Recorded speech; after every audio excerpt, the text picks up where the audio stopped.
What is happening, guys? Welcome back to another video here at Wicked Garage. Today I just want to let you guys know how much I appreciate the support. I never thought I would even get to 1,000 subscribers, and I hope you enjoy every video. If you have any critiques, just throw it down in the comment section.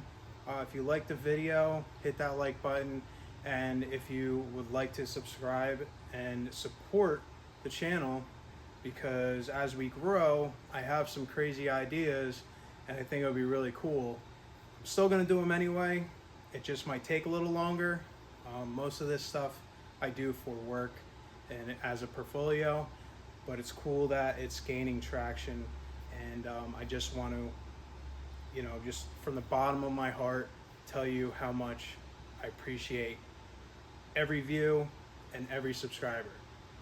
So before we get into it, hit that subscribe button and let's get into the headache rack build.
All right, guys, so you can see the headache rack is technically finished. So all the outside frames and everything, and then just the outsides of the middle bar going through is all welded fully. And then I just have these light boxes sort of tacked together.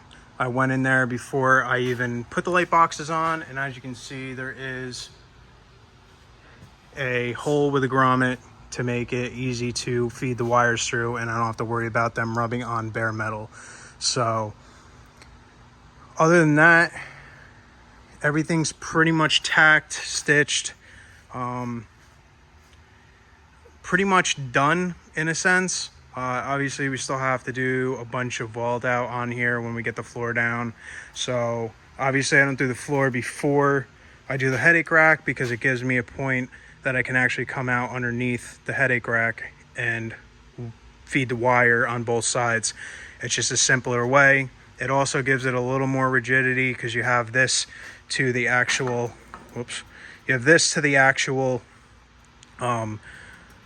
cross members itself, and then you'll have the 3/16 inch tread plate go up to here, and then that'll weld to there, weld to this, weld out around there, and then I'll put another bracing over top of it to finish off, and that thing will be solid. I did it on my bed, and it's a lot more rigid than you think. Actually be using this. We have the gooseneck B&W turnover ball. That's flush mount, so when this all gets cut and welded, obviously we'll cut around that and then weld around that. So it's coming along. We still have a little bit of ways to go, but at the same time we're in the finishing stretch of the bed itself. Other than that, you can see we don't have the inserts. I made it so that we can do inserts and make it more customizable and just easier to swap in the long run if you change your business name or you have a change of design you want to do on it. So it just makes it that much more customizable rather than, you know, just doing the plate, welding it on, and that's it. What you have is what you have. So other than that, I'm going to end the video here. This might come out before the toolboxes. So as you see, the toolboxes are done and everything's finished. The last thing to do after this is the floor, and pretty much we're on our way to being done with this.